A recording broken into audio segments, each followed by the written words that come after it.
sahabat Kabar Medan, apa kabarnya hari ini? Kabar Medan pastinya. Kali ini kembali lagi bersama saya Vika Rahma dalam program Smart Talk bersama Vika, ditemani dengan Bang Afif Abdillah, Ketua Fraksi Partai Nasdem dan anggota Pansus COVID-19 Kota Medan. Halo Bang, apa kabarnya? Alhamdulillah baik. Alhamdulillah. Nah, kali ini kita akan membahas tentang bagaimana penanganan COVID-19 di Kota Medan. Nah, Bang Afif Abdillah, kita langsung aja ya. Hmm, Oke, nah Bang, kita mau tanya-tanya nih. Eh di APBD 2021 ada dong anggaran yang disiapkan untuk penanganan COVID-19. Ya, di APBD 2021 pasti ada. Tapi kan begini, kita harus bedakan 2021 dengan 2020. 2020 itu pertama kali terjadi COVID. Jadi anggaran silva atau anggaran tidak terpakai yang kita miliki, Mhm. langsung kita masukkan semua ke dalam anggaran COVID-19. Itu sebesar 500 miliar. Di Tapi tahun di 2020 ya, Bang? 2020, Oke. eh, yang digunakan itu kira-kira 300 300-an lah, masih ada sisa 200. Nggak Untuk tahun sebanyak tahun 2021. 2020. Oke. 2021 dalam Permendagri 64 itu berbeda. Jadi Mhm. bukan hanya satu tempat dana tidak terduga, tapi hampir di tempat-tempat strategis seperti ketahanan pangan, Mhm. kesehatan, pendidikan. Jadi kalau kemarin itu di satu anggaran, sekarang ini ada DTT di satu anggaran kira-kira 70 miliaran. Tapi itu bisa digunakan nanti masing-masing dinas memiliki DTT-nya sendiri gitu. Jadi DTT itu dana tidak terduga. Dana Oke, tidak oke. terduga itu biasanya digunakan untuk COVID-19. Jadi inilah yang diformulasikan berdasarkan dari pusat. Mhm. Sehingga dananya itu terbagi, sosial ada, pangan ada, pertanian ada, untuk pendidikan ada, untuk kesehatan ada. Jadi tidak tidak hanya di satu tempat gitu. Jadi Mhm. kan untuk mengambilnya terlalu ribet. Masing-masing punya, seperti BPBD punya sendiri, Mhm. Badan Penanggulangan Bencana dia punya sendiri. Jadi inilah yang saya rasa lebih bagus, sehingga secara administrasi lebih cepat untuk digunakan dana itu. Berarti dengan kata lain, seluruh dinas yang ada di Kota Medan memiliki DTT, dana Memiliki tidak akses, terduga khusus untuk itu. memiliki akses Oh, untuk DTT. memiliki akses untuk DTT, Ya, khususnya untuk penanganan iya COVID-19. benar. Oke. Nah, itu APBD di 2020, Bang. Itu anggarannya dari mana, Bang? 500 miliar tuh nggak sedikit. Silva itu kan dari setiap tahun kan ada dana yang tidak kita gunakan. Dalam artian sebenarnya itu kelemahan dari eksekutif, dalam artian pemerintah Kota Medan. Misalnya sudah kita anggarkan 6 triliun, Mhm. mereka hanya bisa merealisasikan 5,5. Jadi 500 miliar ini harusnya direalisasikan dengan segala alasan, misalnya administrasi belum selesai, Mhm. pengerjaan mandek dan lain sebagainya tidak digunakan. Hmm. Jadi 500 miliar inilah yang kita gunakan untuk DTT, dana Hmm. COVID itu. Dan kebetulan memang tahun lalu besar, 500 miliar. Silvanya ya. Ya, itu dari ada beberapa dinas seperti PU, Perkim yang proyeknya sangat sedikit bisa direalisasikan di 2019. Hmm. Maka dari itu bisalah kita ambil silva itu untuk dimasukkan ke dana COVID. Oke. Nah, eh kita mau tanya nih Bang, soal anggaran. Apakah masyarakat perlu khawatir soal bagaimana anggaran ini untuk tahun 2021, apalagi kan ini sudah vaksin, sudah musimnya vaksin. Nah, apakah masyarakat perlu khawatir bahwa anggarannya cukup atau enggak? Atau ada mungkin pegawai-pegawai dari BUMD atau PNS yang khawatir lagi dipotong lagi salarinya atau gimana?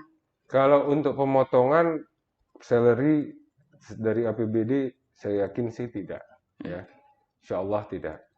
Tapi dari sisi pemerintah pusat kita masih belum tahu, Oh gitu. karena dana tidak terpakai kita di 2021 masih Februari nih Mm-mm. udah 600 miliar. Oh.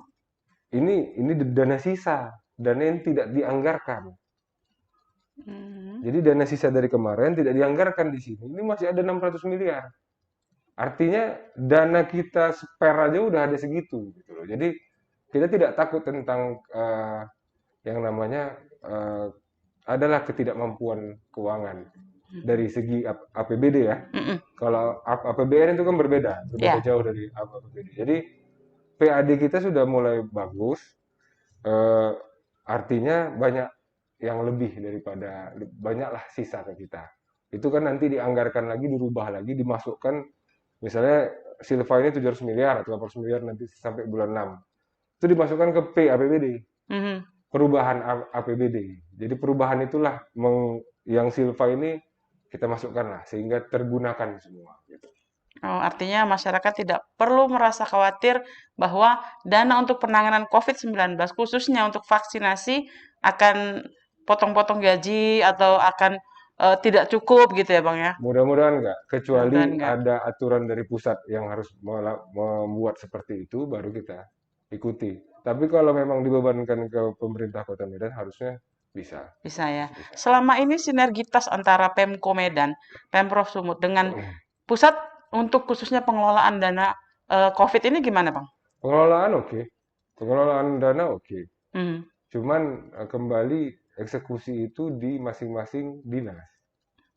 Jadi provinsi, misalnya dari pusat itu ngasih dana ke provinsi-provinsi ke Pemko. kabupaten kota. Hmm. Yang kita harapkan cepat dari proses dari pusat ke provinsi ke kabupaten kota sampai ke yang menerima. Mhm. Ini yang kita harapkan. Jadi bantuan COVID ini banyak. Bagi yang sudah kena COVID kemarin, itu ada bantuan dari sosial itu 15 juta per satu keluarga yang meninggal karena COVID. Begitu juga dengan nakesnya dan lain sebagainya. Itu Mhm. memang sudah ada aturannya. Dan itu Hmm. dana pusat, bukan dana kita. Oh gitu. Itu dananya di APBN, bukan di Hmm. APBD. Nah, ini saya mungkin mau tanya soal teknis ya, Bang, ya. Misalnya nih, Bang, ada seseorang yang sudah ditetapkan positif COVID, lalu dia harus diisolasi mandiri atau mungkin dirawat di rumah sakit. Apakah dia harus melakukan laporan atau misalnya atau, gimana nih? Karena kan isu yang beredar di tengah masyarakat, seorang pasien yang mengidap COVID itu kan dibiayai negara. Ya, Nah, gimana, prosedurnya supaya masyarakat bisa mengakses itu? sebenarnya pertama kita tes PCR. Biasanya rapid dulu. Mhm. Dari rapid kalau reaktif itu direkomendasikan untuk PCR. PCR di tempat rujukan. Ada Mmm. beberapa rumah sakit rujukan termasuk rumah sakit daerah kita Pirngadi. Setelah dinyatakan positif di situ, Mhm. itu setidaknya keluarga kabarinlah kepala lingkungan dan kelurahan sehingga bisa dicatatkan dalam yang positif gitu loh. Mhm. Biasa dari rumah sakit kalau isolasinya di rumah sakit pasti mereka melaporkan karena mereka harus mengklaim BPJS untuk ini. COVID Mhm. ini kan harus diklaim ke pemerintah. Jadi semuanya mesti lengkap. Maka dari itu saya rasa nggak perlu takut. Cuman yang saya tekankan bahwa semua itu dari awal sampai habis itu gratis. Oh gitu? Dari positif kita masuk terus dirawat sembuh positif. Yaitu tidak perlu lagi eh, ada biaya. Ada kemarin dia meninggal Mhm. karena COVID ini. Di rumah sakit? Almarhum ini meninggal COVID di rumah sakit. Mhm. Jadinya dia minta untuk dikuburkan secara COVID, Mmm. dikuburkan secara COVID. Dan ini memang standarnya dikuburkan secara COVID. Jadi dia meninggal, dia keluar dari rumah sakit. 1 hari setelah dia keluar rumah sakit, ini kan masih positif, meninggal gitu. Mhm. Jadi dari rumah sakit, pihak rumah sakit meminta 10 juta untuk pemakaman. Itu salah. Itu makanya saya di situ saya tegur, ini nggak boleh. Nggak boleh ada, kalau untuk kuburan, menguburkan di tempat COVID yang kita punya, yang Pemko punya itu gratis. Semua ditanggung. Mhm. Nggak ada bayar sepeser pun. Makanya jadi pertanyaan saya, ada kesempatan-kesempatan orang yang membuat ini jadi lahan nyari uang gitu. Ini bahaya. Dan ini harus disampaikan ke masyarakat. Nggak ada yang namanya duit apapun kalau udah COVID. Mhm. Dari awal sampai selesai. Sembuh, alhamdulillah. Kalaupun misalnya meninggal, itu pun tidak ada pungutan apapun untuk memakamkan. Jadi yang sekarang permasalahannya, makamkannya aja itu di lahan COVID Medan, itu setiap makam, setiap menguburkan, itu kita APBD kita itu ditagih 5 juta per satu orang yang meninggal. Meninggal. Ditagih 5 juta rupiah. Kenapa lagi mesti ditagih ke masyarakat 10 juta? Hmm. Gitu loh. Kenapa kami tahu? Karena laporannya masuk ke kami. Setiap yang meninggal itu masuk tagihan ke pemerintah Kota Medan yang wajib dibayarkan. Hmm. Jadi semua sudah masuk di situ. Jadi jangan sampai ada pihak-pihak yang mengambil kesempatan. Ini yang saya takutkan, bahwa untuk menguburkan harus uang sekian. Hmm. Tapi ini orang keluarganya bagus, dia tetap mau bayarkan. Dikebumikannya di tempat COVID di Simalingkar. Ini lahan-lahan Pemko yang kerja orang pemerintah Kota Medan, yang menguburkan orang pemerintah Kota Medan. Jadi nggak ada yang perlu dibayar. Hmm. Ini udah penjaminan kesehatan. Kita punya peraturan daerah penjaminan kesehatan, dan inilah eh, eksekusinya. Jadi jangan sampai ada yang dimanfaatkan. Itu penting. Nah, Bang Afif, kita tadi kan udah dengar soal pengalaman bagaimana masyarakat yang terkena COVID dan dananya. Nah, kita mau tanya nih, ada nggak temuan sebagai anggota Pansus COVID-19 yang menemukan bahwa orang yang tidak terkena COVID ternyata dikuburkan secara COVID? Dan ini kan banyak terjadi di tengah masyarakat, isunya seperti itu. Masyarakat bilang, oh enggak, keluarga saya nggak kena COVID, tapi dikuburkan secara COVID. Nah, itu ada nggak sih Bang sebenarnya temuan-temuan itu? Oke, jadi kita harus lihat dari awal permasalahan ya. Waktu awal COVID, kita nggak tahu apa metode untuk memastikan satu orang itu COVID. Mhm. Jadi cukup gejala ISPA, gejala dia sesak napas, batuk dan lain sebagainya. Pertama kali langsung suspek, dia terduga COVID langsung. Mhm. Kalau belum terkonfirmasi, dulu kita PCR itu bisa seminggu 2 minggu Mhm. baru bisa keluar hasilnya, apakah positif COVID atau tidak. Dan kalaupun misalnya negatif, itu ada yang kedua, toraks. Mmm. Foto toraks untuk memastikan COVID Toraks tuh atau tidak. paru-paru ya? Ya, untuk foto Mhm. paru-paru. Jadi banyak kejadian belum sampai keluar ini hasil sudah meninggal pasiennya. Jadi secara aturan pada waktu itu adalah kalau hasil belum keluar dia dinyatakan COVID, Mhm. harus dikuburkan secara COVID. Mhm. Itu aturannya. Maka dari itu banyak pada saat itu problemnya adalah orang yang sudah meninggal, sudah dikubur, keluar hasil rupanya negatif. Mmm. Itulah ada bahasa tidak COVID di-COVID-kan. Iya. Tapi kita harus mengerti juga dari sisi nakes ya. Mhm. Dari sisi medis tidak ada alat pada saat itu yang bisa memastikan. Sekarang udah ada swab antigen yang persentasenya lebih tinggi, ya Mhm. kan? Jadi dulu kan cuma rapid test kita yang biasa yang pakai tetes darah. Itu kan hasil reaktif non reaktif itu bisa 70% salah Oh, gitu. Tapi oke. pada saat itu cuman itu yang kita miliki. Ini virus baru, belum ada yang tahu cara menghadapi ini. Jadi itulah yang terjadi kemarin. Tapi saya lihat sampai berjalannya pada saat ini, alhamdulillah sudah makin baik. Mhm. Karena PCR saat ini paling lama juga 2 hari sudah keluar. Mhm. Itu pun sudah sangat lama itu. Lama ya? Sudah sangat lama. Jadi kalau saya lihat dan pada waktu di pansus kemarin, kami juga sudah memanggil pihak-pihak terkait, baik dari keluarga, begitu juga dari rumah sakit. Jadi dalam rapat kami temukan biar rumah sakit bisa jelaskan apa permasalahannya, dari keluarga juga bisa melihat dan bisa menyampaikan kenapa mereka komplain, kenapa mereka menyatakan tidak COVID kok di-COVID-kan. Jadi saya lihat itu yang jadi problem. Mhm. Artinya banyak rumah sakit bisa menjelaskan bahwa itu bahasanya. Yang Mmm. kami kalau kami dari Pansus dan dari Komisi 2, kami menyayangkan Dinas Kesehatan tidak mengkonfirmasi kemarin itu. Sebenarnya ini hanya simpang siur karena tidak dikonfirmasi. Harusnya pada awal-awal setiap ada yang meninggal karena COVID, jelaskan. Kenapa Konferensi begitu? pers setiap hari. Jadi Mmm. clear, memang bapak ini meninggal di sini karena COVID. Selesai. Tidak perlu disebutkan namanya. Satu pasien, inisial ini, cukup. Mhm. Jadi tidak jadi problem ini kan karena tidak dikonfirmasi oleh Dinkes Akhirnya jadi, oh ini mengada-ngada.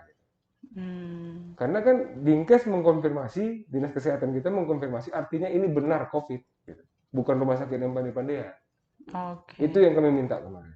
Oke. Nah, Bang, di tengah persoalan banyaknya isu yang tidak jelas, simpang siur, tidak ada sanksi untuk pelanggar 3M misalnya, atau informasi-informasi yang tidak jelas kepada keluarga pasien COVID. Dari Abang sebagai anggota Komisi 2 DPRD, ada nggak sih rencana dari anggota Dewan sendiri, bagaimana sih menangani COVID-19 ke depannya?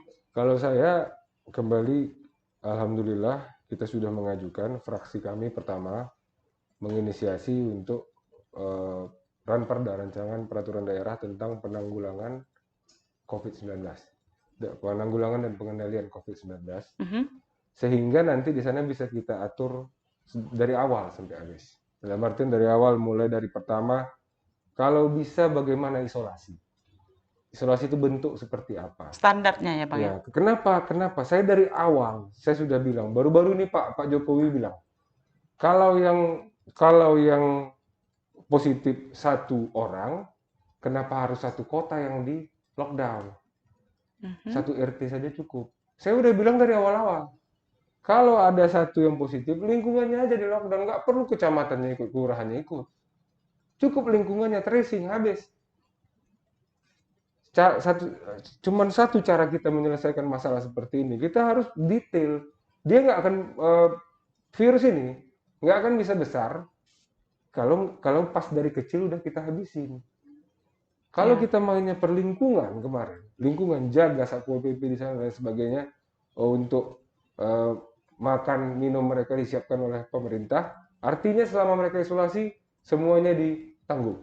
Mhm. Tapi cukup satu lingkungan itu aja, Tidak satu kota gitu ya? tidak satu kota di lockdown. Mhm. Kan ada efek ekonomi kita. Iya, betul.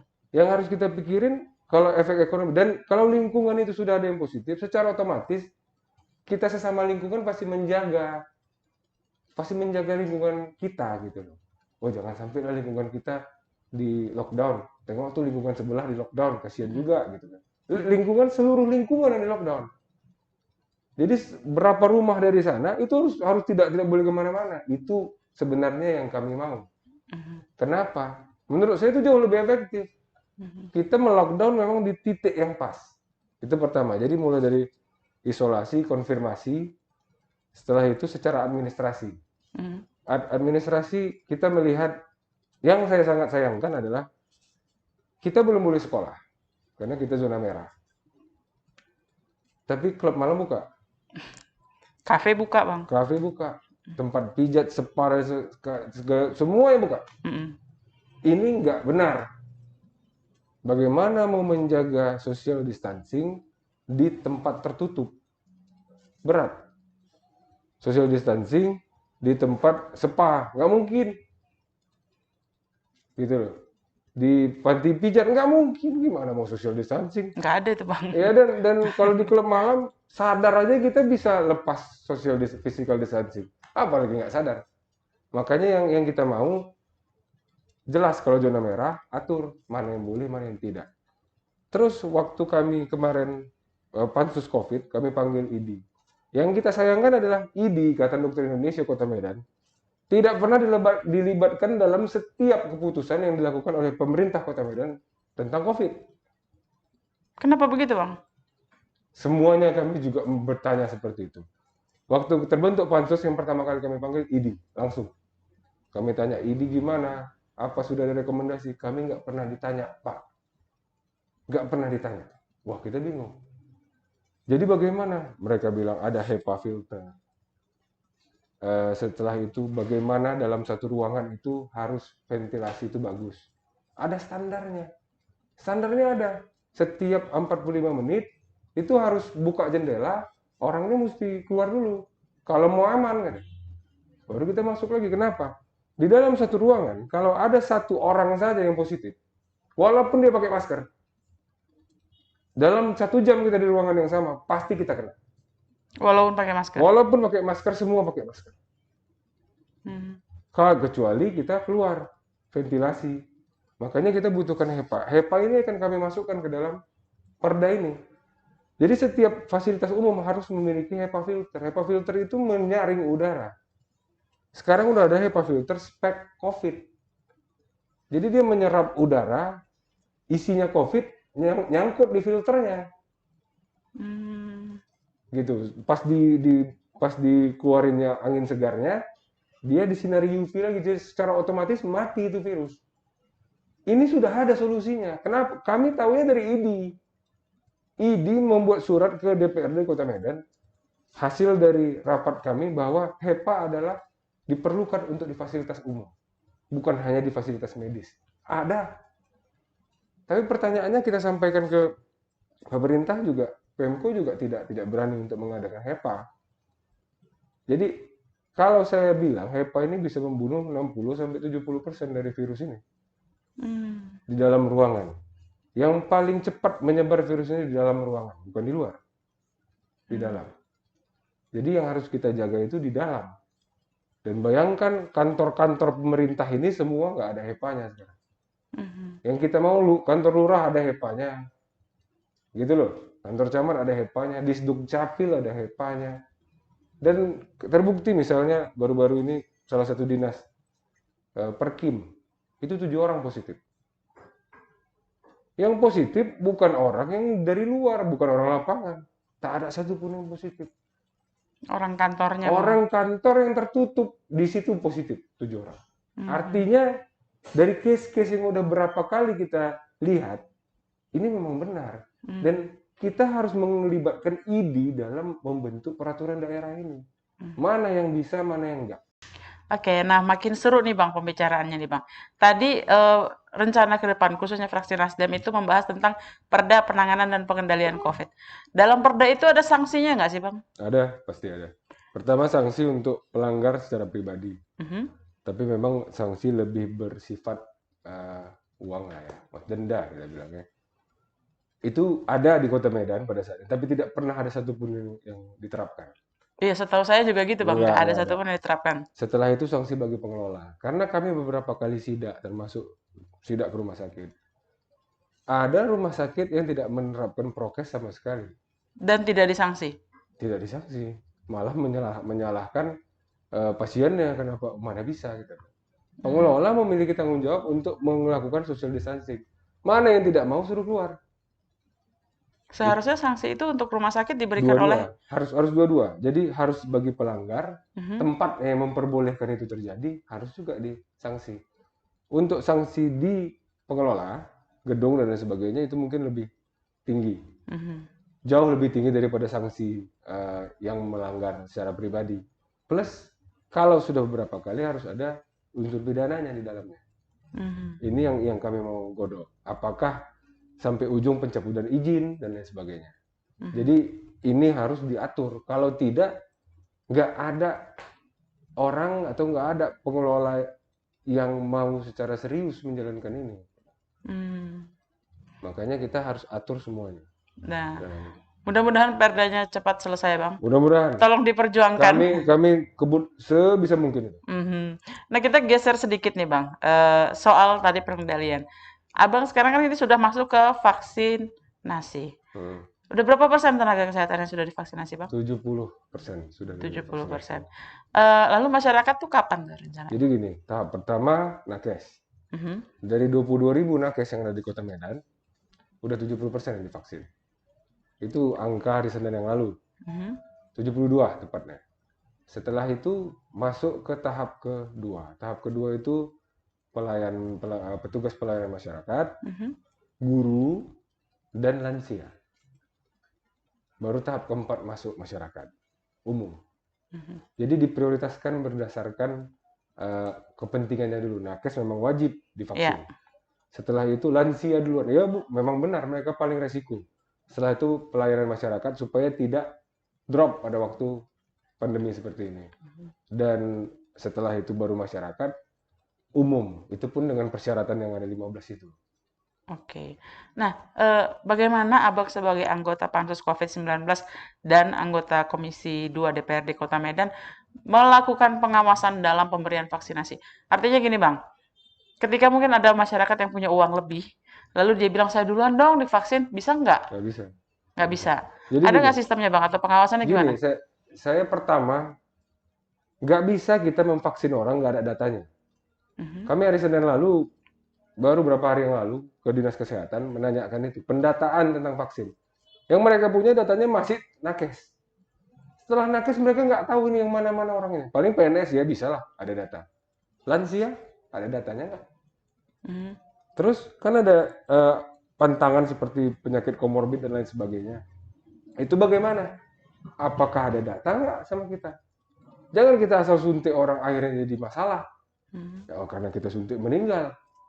Kenapa? Karena kan ada efek samping yang tidak bisa dihadapi dengan orang yang sudah memiliki komorbid dalam artian ginjal, jantung dan sebagainya. Artinya itu harus ada datanya. Puskesmas punya data, rumah sakit punya data. Tolong dikombin. Jadi nggak mungkin kita waktu nanya, Bapak sakit ginjal? Iya, enggak kata. Belum tentu kalau dia periksa hari itu rupanya dia lagi sakit. Iya, benar. Ya kan gejala bisa bisa bisa Macam-macam. bisa rendah, maksudnya ringan, Mhm. ada yang berat. Pas dia habis disuntik rupanya memang dia ginjal. Mhm. Bagaimana kita memastikan itu? Itu makanya kita mau ada pendataan yang pasti dari Mhm. Dinas Kesehatan sehingga tidak resiko itu naik tinggi. Oke. Nah, saya baca kemarin di IG-nya Abang nih, Hmm. Abang baru sidak sebuah hotel yang Hmm. ditetapkan Oh sebagai iya, hotel isolasi ya, oleh pemerintah. Dan ternyata ada oknum-oknum yang bermain, ya, yang bisa mengeluarkan orang yang diisolasi itu yang harusnya misalnya 7 hari atau 14 hari, bisa keluar lebih cepat. Benar tuh, Bang? ya. Iya, dan itu memang atas dasar satu laporan, Mhm. saya langsung ke sana memang.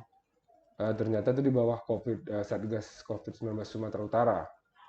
Oke. Maka dari itu saya langsung telepon teman kita lah yang di Sumatera Utara, ketua fraksi kami, Nasdem. Nggak berapa lama, 15 menit sampai, di situ kita buka semua. Kita panggil orangnya, jelaskan, Mhm. biar clear. Eh, itu kita sangat sayangkan. Kembali yang saya bilang bahwa kita nggak bisa nggak serius masalahnya.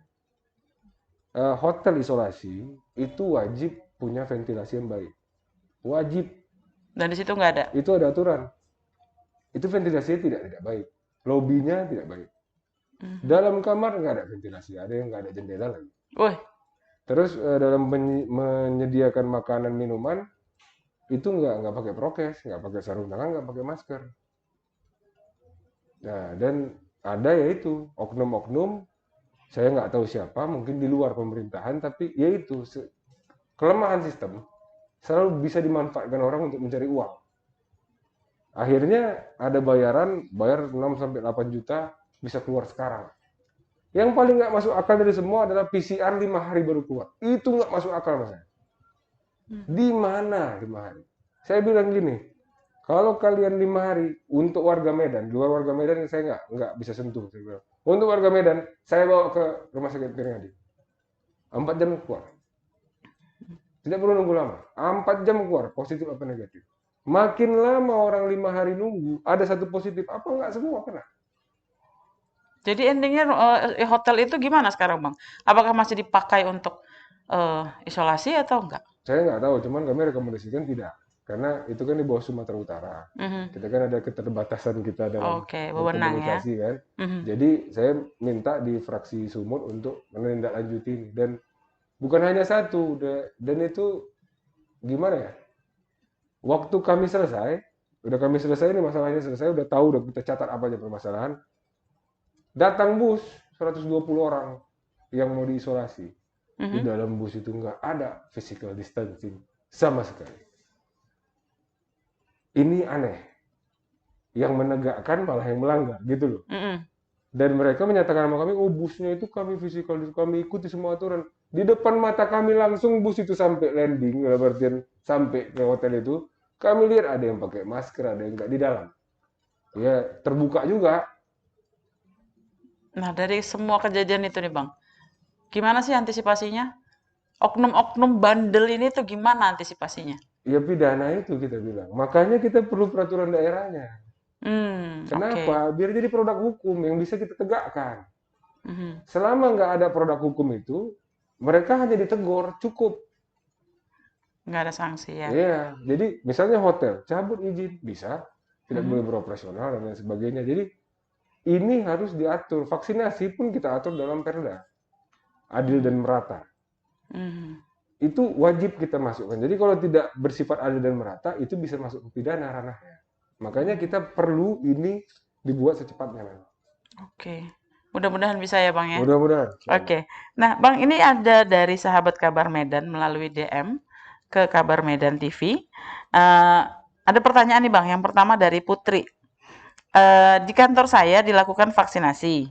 Sebelum vaksin semua di-screening dengan alat. Dari 100 orang, semuanya lolos bisa divaksin. Padahal beberapa di antara mereka ada yang memiliki riwayat penyakit seperti diabetes dan darah tinggi. Tapi kok bisa divaksin? Apakah alat screening itu bisa dipercaya memang mengeluarkan screening kesehatan yang benar? Kalau berdasarkan aturan, bukan hanya alat screening yang diperlukan. Mhm. Tambahan yang diperlukan adalah keterangan dari dokter yang menangani pasien tersebut. Dalam artian kita punya dokter, misalnya kita gula, kita punya dokter yang biasa menangani gula kita, dia harus kasih surat menyatakan bahwa yang ini memang sudah bebas gula atau penyakit gula, udah diabetes, jadi dia tidak bisa divaksin. Jadi Mhm. bukan hanya screening, harus ditanyakan selama ini ke dokter mana, ada riwayat penyakit apa, ada diabetes, oke minta surat dari dokternya, harus itu Mhm. prosedurnya, Jadi nggak boleh sembarangan ya, Bang? tidak boleh. Oke. Nah, ada satu lagi nih, Bang, dari Amel. Hmm. Sudah bagaimana insentif tenaga kesehatan? Kemarin mereka demo, jangan sampai mereka menyerah menangani COVID karena mereka garda terdepan dalam pandemik ini. Nih, Bang, gimana nih, Bang? Pertama, saya berduka cita, turut berduka cita atas meninggalnya salah satu perawat di rumah sakit Dokter Pringadi, Sri Rezeki, hari ini karena COVID. Dia adalah salah satu nakes yang belum dapat Insentif. insentif COVID-19. Ini sangat kami sesalkan. Kemarin sampai bulan 5 itu sudah dibayarkan. Itu pun dibayarkannya bulan 9. Kenapa saya tahu? Karena saya yang menelponi satu-satu. Saya teleponi dinas kesehatan, saya telepon Pirngadi, saya telepon keuangan, sampai saya nanya ke Kementerian Kesehatan. Akhirnya setelah telepon itu 2 hari habis itu alhamdulillah cair. Karena saya tanya apa yang kalian tahan-tahan atau saya ke sana. Mhm. Saya ke sana, saya mau lihat pendataan kalian apa rupanya masalahnya. Kalau nggak saya ketik sendiri. Ini hak orang, jangan main-main. Setelah kita begitu, besok pak. Besok pasti belum juga. Saya bilang udahlah, saya besok ke sana. Oh datang, selesai, Mhm. dibayarkan, ditransfer lah ke masing-masing. Nah case itu. Jadi sekarang sudah Yang bulan 5, yang ini bulan kan 5. 5 sampai bulan 12 setelah Bulan itu. 5 tahun lalu, Bang? Iya, Oh, oke. itu bulan 9 mereka datang ke kantor saya fraksi di DPR. Mhm. Saya langsung detik itu juga saya teleponin semua. Apa masalah? Karena ini nggak main-main. Kasihan orang. Hak itu jangan pernah ditahan. Makanya kita yang ini, saya udah tanya. Sama dari keuangan bilang, Mhm. sudah ada di dinas kesehatan. Dari dinas kesehatan bilang, dari Pirngadi berkas belum lengkap. Ngomong ke saya. Saya minta pemberkasan di Pirngadi, saya lihat belum lengkap. Jadi apa masalahnya? Kan itu. Kenapa harus ditahan-tahan? Dan saya yakin kalau cuma masalah input 100 orangnya cuma 100 orang cuma yang dikasih insentif. Mhm. Apa sih payahnya? Kalau mau menginput, nggak apa-apa jadi saya input. 24 jam saya kerja saya input. Ini hak orang. Kalau cuma masalah itu jangan tunda-tunda lagi gitu. Jadi jangan yang kita mau ini mesti sampai dulu ke masyarakat, demo dulu, ada korban dulu, baru bergerak. Mhm. Senin ini, minggu depan kami panggil tiga-tiganya. Dinas Kesehatan, Pirngadi, dan Keuangan, Pemko Medan, serta perwakilan dari Nakes yang ada di Pirngadi, agar ini bisa diselesaikan secepatnya. Jangan Oke. ada lempar-lemparan lagi. Oke. Jangan ada lempar, pokoknya cair. Dan Mhm. kalau ada yang mengatakan kalau Pirngadi yang mencairkan, saya tahu kenapa. Karena tidak bisa dari Kementerian Kesehatan cair ke BLUD, rumah sakit, dia harus melalui dinas kesehatan. Mhm. Nah, jadi harusnya dinas kesehatan yang mencairkan, dan itu dana sudah di rekeningnya dinas. Mhm. Ini kan wajib kita pertanggungjawabkan, dan dana ini bukan asal dikasih gitu aja. Iya, benar, Bang. Jadi ini bakal kita secepatnya lah.